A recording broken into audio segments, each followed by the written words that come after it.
My name is Shannon Fairweather. I am 27 years old and I am an entrepreneur. Okay, what's the business or businesses, perhaps? Yeah, so I've had a couple different businesses in my life. I really value freedom and working for myself, so I can do things like apply for Survivor and then go on it. I see life as a really big adventure, and something I'm really passionate about is being able to take my own ideas, my own problems that I want to solve, the things I love to do, and turning it into what I do for a living. Yeah. So that's always kind of been a theme in my life. And it first started, I actually had a reusable straw drop shipping company. That was when I was in college, and I was just like, I can't go the 9-to-5 route, so I need to do something. That was when you were in college? Yeah, I studied abroad in Dublin, and that changed my whole life. Wow. Yeah, because I was actually really anxious before that and like borderline depressed. Just college. College is tough, you know? Yeah. College is really hard, and the party lifestyle and the drinking, and I grew up when social media was really, really booming, so comparison culture and all these things. I just didn't have any really deep practices or mindsets that kind of built my self-confidence, right? So it was travel that kind of opened me up to that, because I recognized I can do hard things, I can survive it, and I can expand from it, and I can grow. So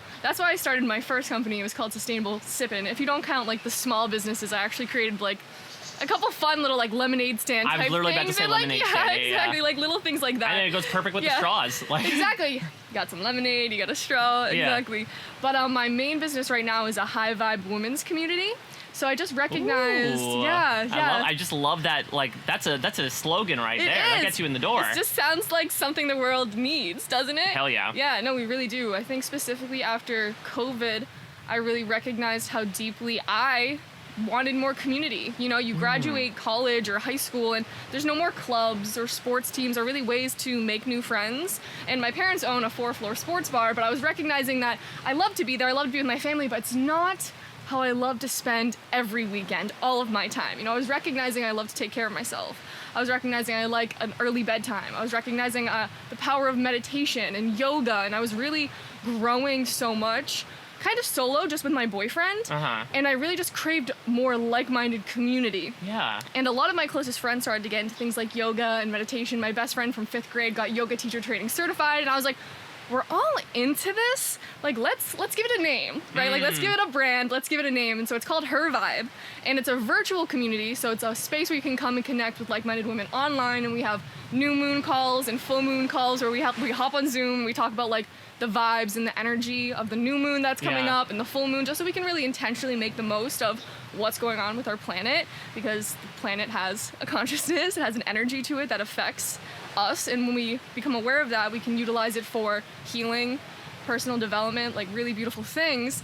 And so I kind of just recognized I have all these friends who are really powerful healers and teachers and mindsets, and I was like, we just need to come together and call in more women. So we have the virtual community, but then we also do in-person events. So those are like breath work, or we call them like high vibe GNOs, and we'll breathe and stretch and do yoga and have like cacao ceremonies, or do like mirror work where like everyone looks in the mirror and there's like meditations and you just really look yourself in the eyes. Wow. And you just send yourself a lot of love, and people just naturally love it, so it's growing really quick. Wow. Yeah, it's growing really quick because healing is addicting. Feeling good is addicting, you know, and we're all coming together and like making these really genuine friendships too. So it's been life-changing. It's changing my life, and it's the kind of project that I feel like was almost gifted to me from like a higher spirit of like, do this, like this needs to happen.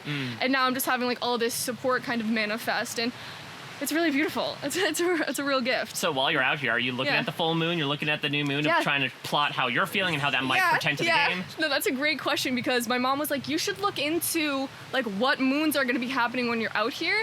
And I am also a Virgo, so I'm very like to-do list, get it all done. And my list of things I wanted to complete before I came out here, like, I'm gonna give some of my strategies here, if that's okay. Cool. Listen. But like, I really wanted to read and like get the main points from how to win friends and influence people. I wanted to get fresh fish and learn how to cut it up. I wanted to practice making fire, you know? I wanted to program AI to be not only like a spiritual guru, because I live my life with a lot of integrity and truth and honesty, and obviously this is a game where sometimes you need to not be that fully inside, fully trained in AI. I'm like, be Jesus Ram Dass spiritual guru mixed with someone who wins Survivor.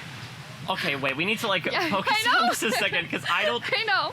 That's a lot. I don't think I've ever heard in a prep process programming an AI to be like, how would you play Survivor while also maintaining a sense of integrity? Yeah, I was really craving some insight, and I knew there was no one that could really give that to me necessarily. Even though Boston Rob's a family friend, I don't think it would have necessarily the full. Okay, wait, we just not past this point. I know there's a lot. There's a lot of juicy stuff, but and he gave me some great insights as well, and so did Amber.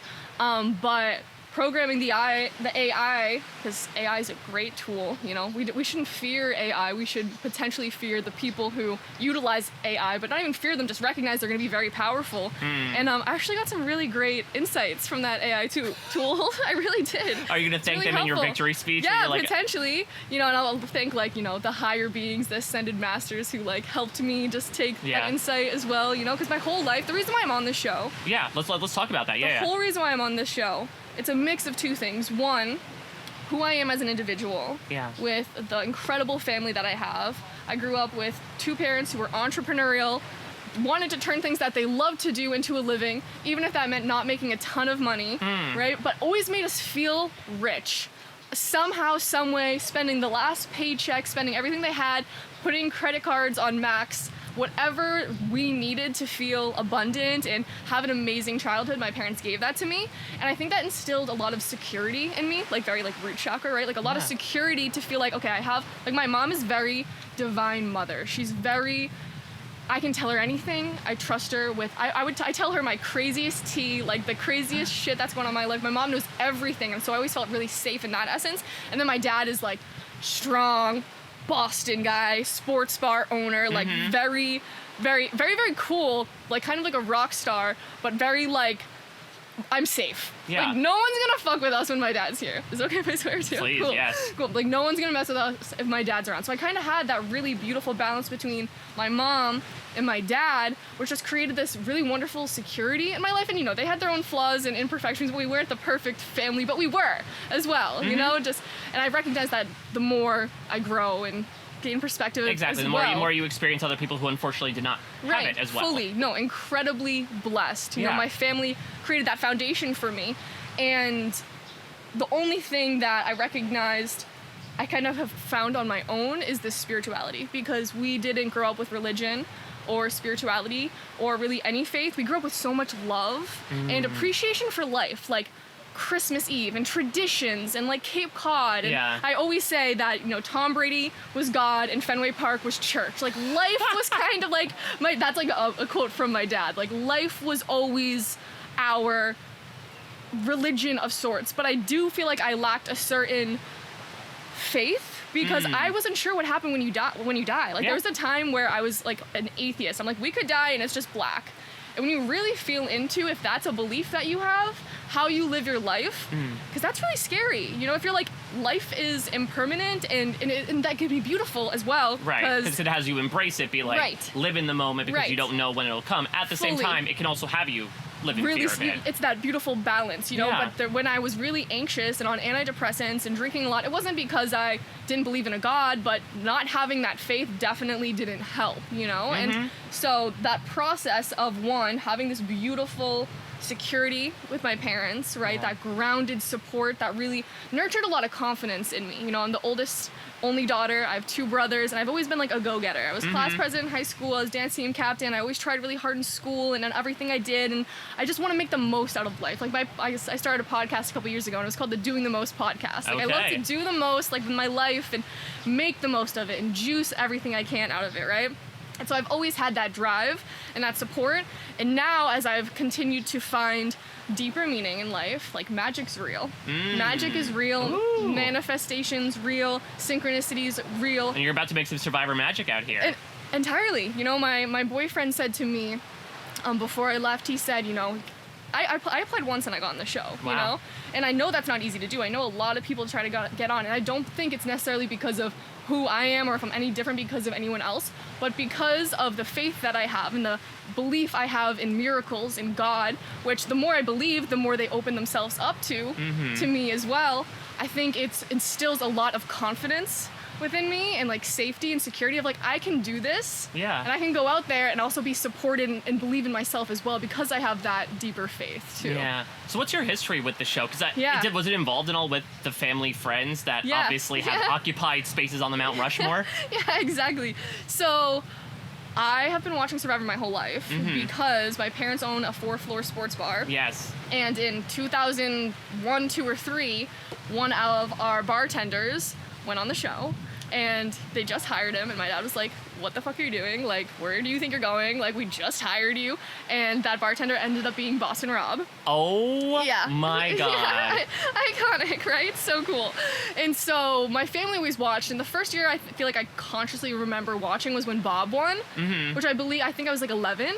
Okay. You know, but it was like always on. And we've been fellow New Englander, Bob Crowley. Yes, exactly. Like icon. I remember loving that he won. I remember loving it. And we've pretty much been watching ever since. In college, for me, I really didn't enjoy being at college. I was very, very, very anxious. Like, my mom would come pick me up at school and drive me home because I just couldn't stay overnight. Wow. Yeah, I couldn't stay overnight. I just couldn't be there. And I was like, I needed the safety of my mom and my house. And we would make tequila drinks and watch Survivor.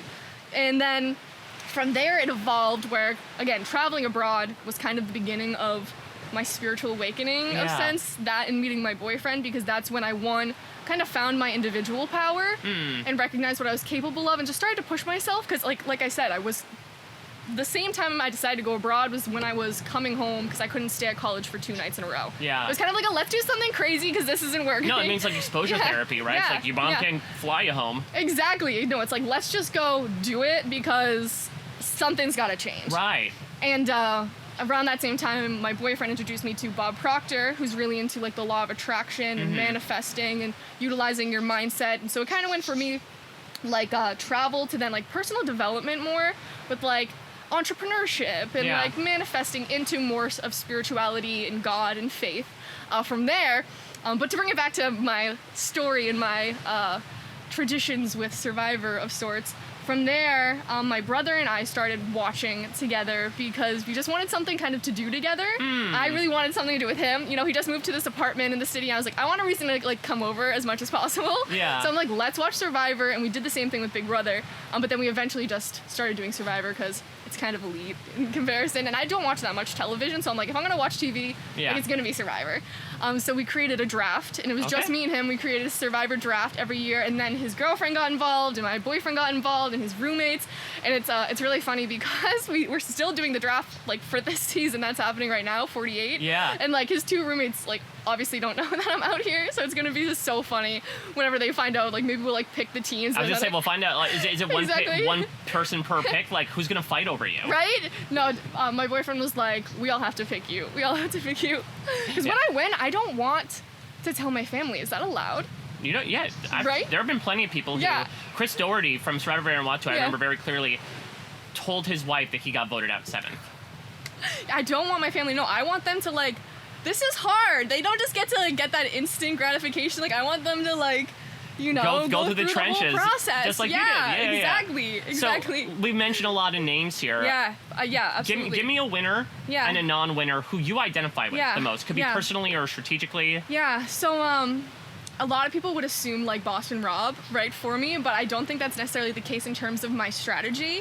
I see my strategy being almost more like Jam, honestly. Oh, okay. I want to play a really social game. I really want to connect with people, and I want to play a game that's also very unique to me because I want to be true to my heart, and I'm not really sure what that's going to look like moment to moment. Yeah. You know, and I had my interview yesterday, and I was just thinking about it because I answered some questions of like, are you going to be able to vote out like your number one if that what needs to happen? Like, I don't know. I don't know, and I think that's okay. Like, I think that's okay because a huge part of my game is being adaptable and being present and being able to respond to each moment versus just react of what I think needs to happen because of what a past player did or because of what my strategy in my journal is or because of what my AI guru said, right? Yeah. Like, I want to do what feels fully right in each moment, and that allows an ease to the game.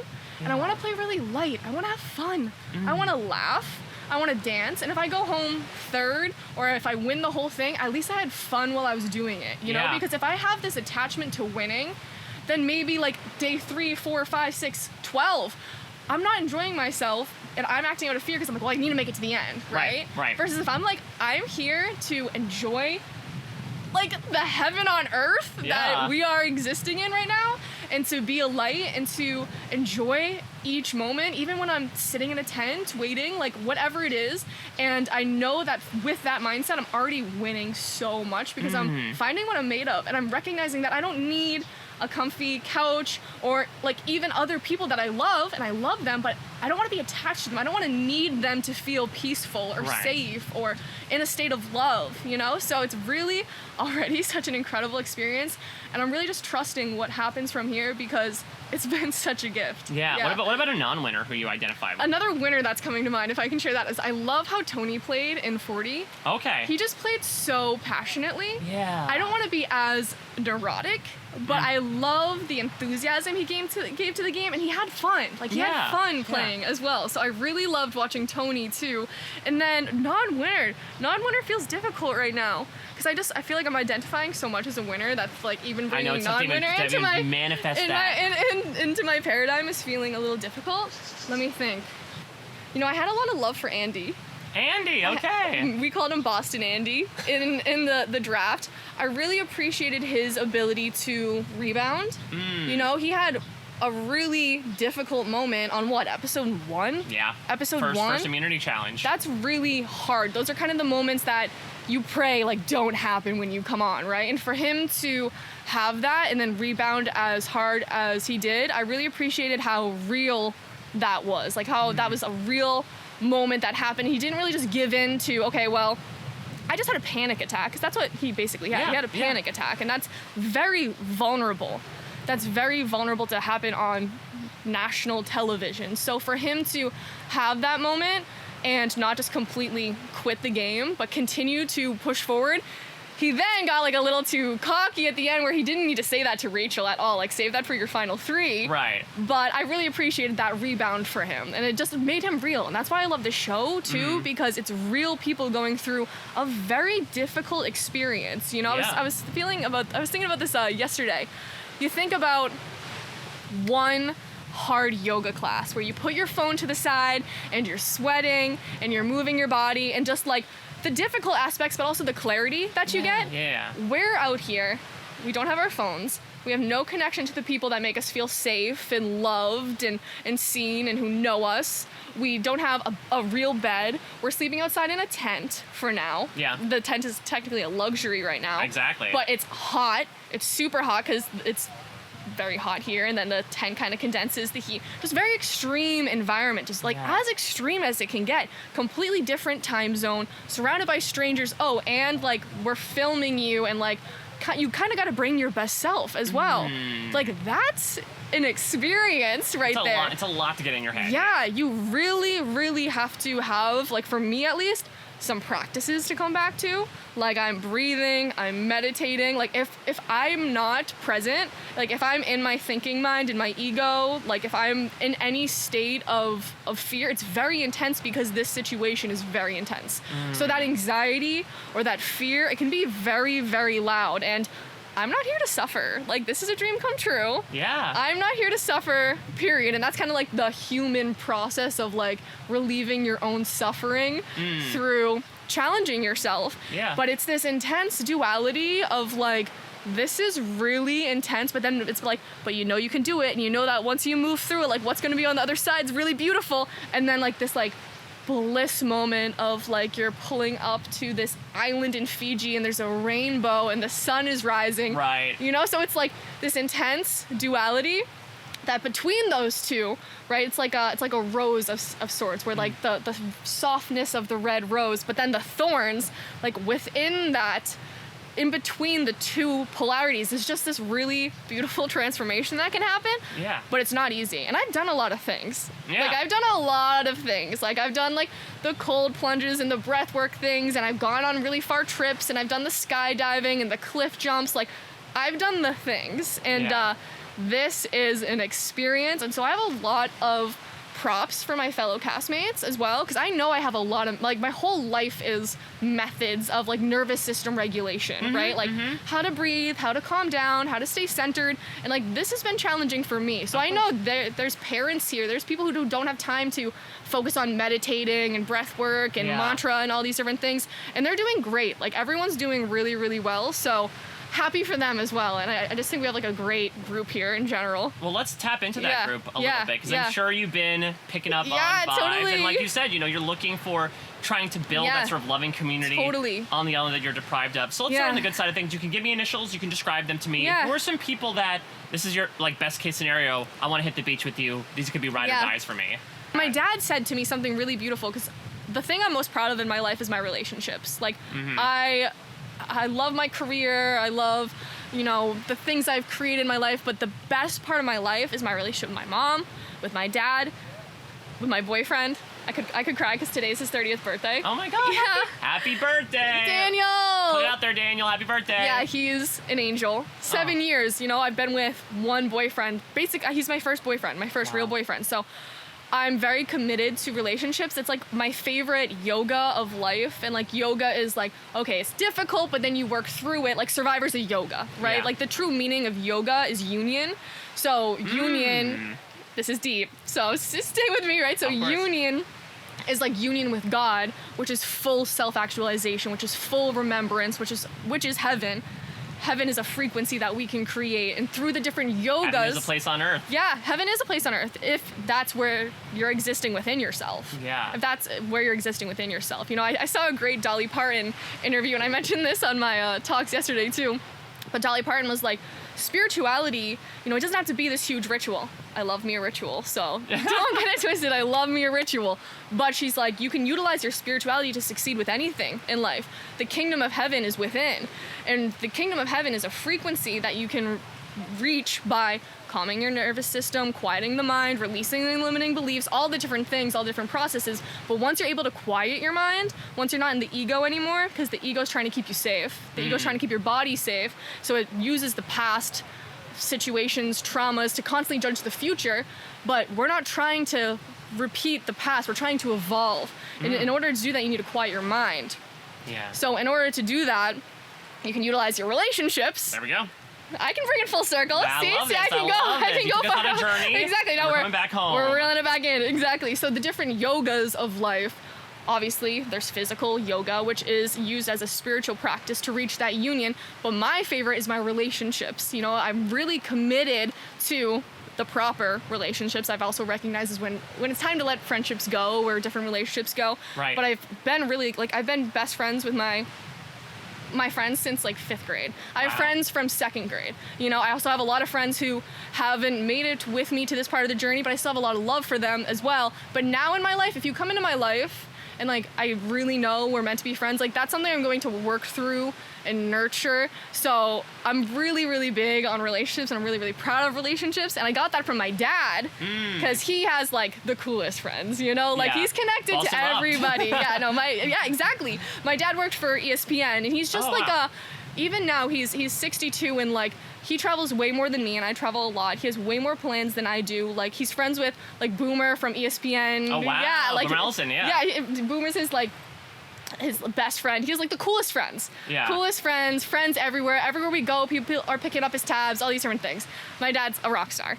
And before I left, he said, my dad doesn't care if I go home he just wants me to come home safe. Yeah. He just wants me to come home safe. That's all my dad cares about. He's not like, go win, go make us, he's like, come home safe, have fun. Yeah. But then he said to me, he was like, sure, you could win $1 million, but also imagine like the friends you could make out there. He's like, and then he named a couple of his friends. He's like, I wouldn't trade Mr. McNeely, I wouldn't trade Mr. Grinnell, like his friends, for $1 million, you know? So I'm recognizing the different ways you can win out here as well. Yeah. And I feel like because I have that perspective, again, the detaching from like, I need to win, I'm gonna be in a deeper state of joy, of peace, of flow. And when you're in harmony with the universe, when you're in flow, really beautiful things happen. Yeah. You know, like you hold space for someone who's maybe, you know, having a difficult time, and then they really trust you because you're not in this state of like, I need to win. Like I gotta get rid of all you guys. Like people feel that, you know? The people feel where you are at. They don't necessarily feel what you say or how you say it. It's more where are you functioning from? You know, you can feel someone's peace through their eye contact and their body language and how they stand. And I think people are going to feel that in me. And I also don't expect myself to be perfect all the time. Because like I said, this is hard, but when I'm in less of a open frequency, abundant frequency, like bliss, less of a bliss state, I also know just kind of like go inwards a little bit. I think I'm going to communicate to my people too, like I'm either kind of all in, like I'm your girl, I'm having a great time, or I kind of just like need to go inward, focus on my breath, just never take that personally, you know, but again, not expecting myself to be perfect because I'm not 20 days into starvation yet. I might have a moment where someone pisses me off and I let them know. And so it's this mix of like, my intention is to maintain presence and be conscious throughout the entire experience and be able to respond instead of react. Because again, when you're kind of like in a fear state or wherever, if someone pisses you off, that's when you have like a moment, kind of like Liz. Like, you know, like Liz was pissed, clearly. As she expressed. Exactly. I'm pissed. Iconic. Great television. Was that really how she wanted to act in that moment? Maybe. Maybe. I hope she feels super great about her experience.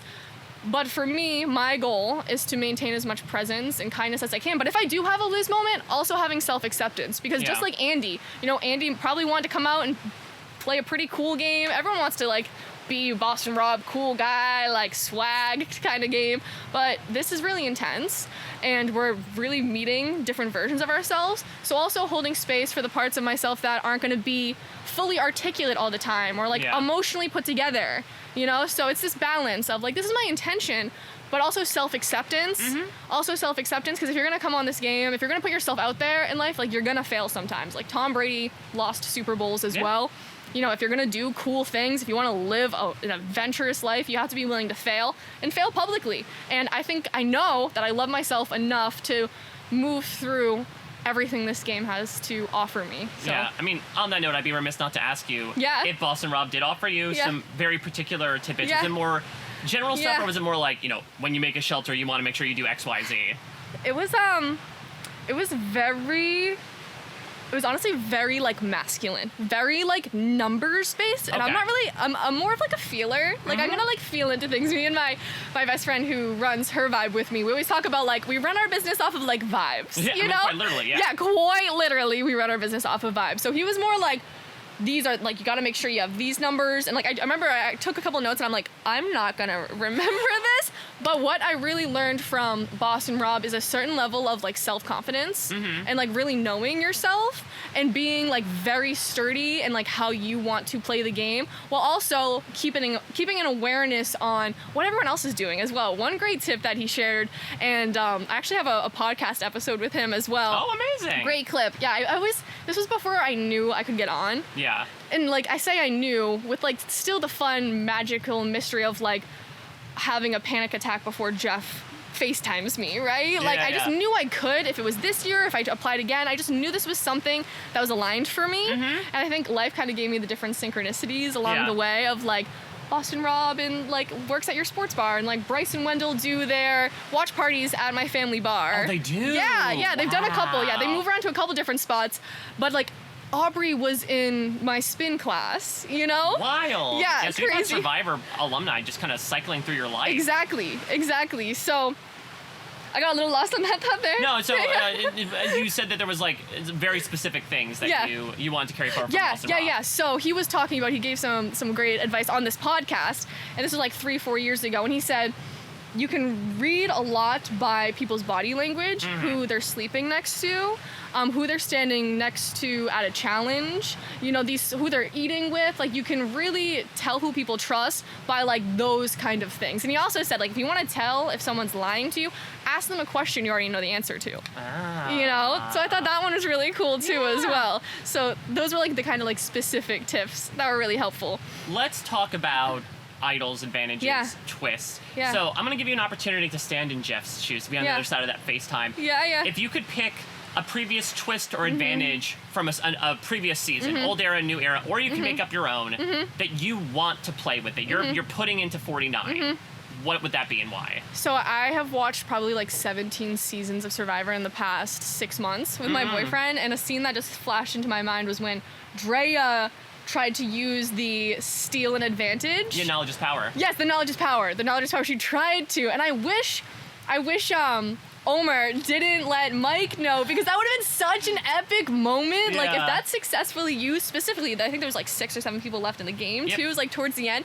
But I think a properly executed knowledge is power, specifically when you take an idol and then maybe use it on yourself, like that is like a mic drop moment. There we go. Yeah. They literally would have dropped Mike. Yeah, literally. Hey, that's good. So when it comes to the franchise in general, either the show, a season, a player, what's your hottest take? Oh my gosh, my hottest take on, I feel like it should be on this show. The show itself, I think the show has potential to be the greatest show on television. I really do. From the aspect of the fact that this is a real spiritual, physical, mental, relational experience. And I think Jeff knows this. Like, Jeff knows, like, what he's creating here. Yeah. You know, it's much deeper than it's a game for $1 million and there's challenges. Like, you're stripped of everything. Mm-hmm. You're stripped of everything that makes you feel safe and comfortable. And it's more than just I'm hungry. Like, it's a deeply mental, I need to like release these attachments within myself. Yeah. And I think the show, I'm a huge fan on every aspect. I think production wise, I think lighting wise, I think the way they do the shots, artistry, I think it's an incredible show. I think it's like up there with like really, really great documentaries. And it's an honor to be on this show. Like, I wouldn't go on just any show. Like, I'm not out here, I don't care to be famous. I don't care to like be super well known for like Big Brother, like, oh, I'm going on The Bachelor, even though I'm so in love. I'm so in love. But I just use that. You're here for the right reasons. Yeah, I'm here like for the experience, but also to play, you know. And I really appreciate the experience that's curated here. It's an honor, you know. It's a really beautiful, beautiful experience. So when it comes to a jury vote, voting for a winner, what I love about it is that every juror has an infinite amount of criteria they can use. Could be resume, could be story, could be vibes. Yeah. Right now, if I were to ask you if you had like a core value, if the sentence was, if I'm on the jury, I'm voting for blank, fill in that blank for me. One word? One word or one tenet, if you will. Yeah, I'd say truth.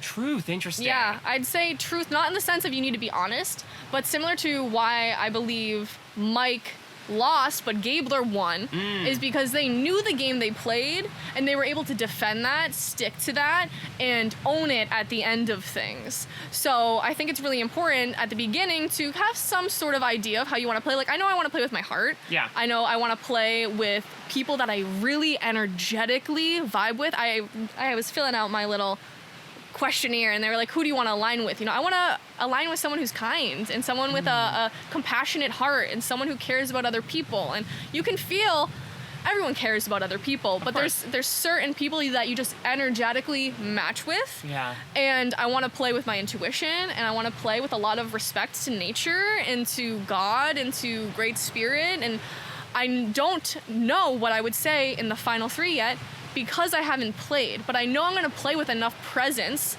that when it does get to that point, I'm gonna be able to say, this is how I played and this is why I played that way, because I know at least 85% of the game, I'm going to be responding to everything that happens instead of reacting. I'm gonna be checking in with that internal system, that heart of like, what's best for me here? What's best for the harmony of this game, right? Yeah. And to go back to my AI guru, because I was like, this is my situation.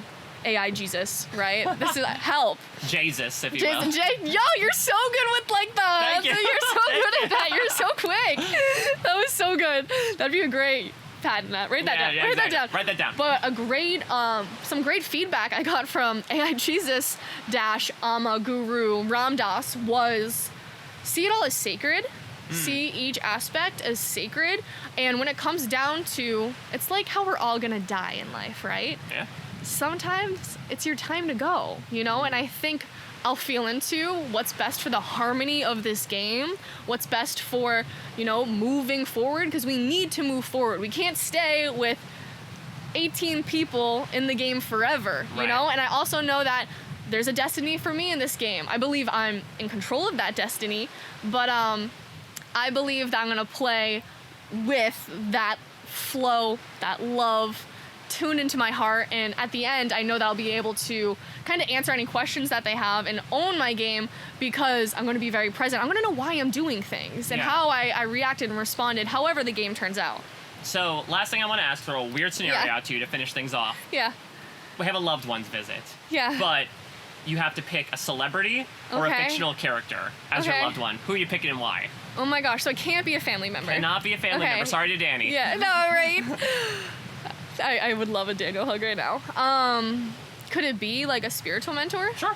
Yeah, I would probably choose Jesus. Okay. Yeah. That's a first. I don't think I'm asked this question a lot. This is the first time he's been mentioned. I mean, in terms of how, like, my life continues to get more incredible because I take in really high vibrational wisdom and content, and I don't have one religion or faith. Right. Life is my religion. Life is my spirituality. So I learn a lot from Jesus. I learn a lot from Hinduism and the Guru Amma, and from Ram Dass. So Ram Dass would be another great one as well to take on. But those are the people that I lean on. Those are the people that I see as above me, you know, because they are spiritually perfected beings. The frequency that they exist at is very high, like pure bliss, pure ecstasy. Yeah.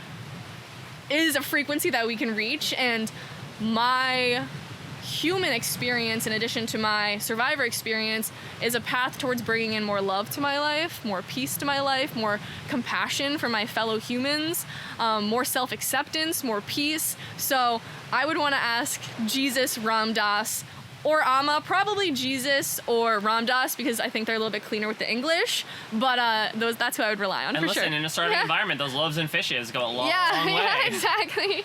Exactly. This is RHAP. We know reality TV.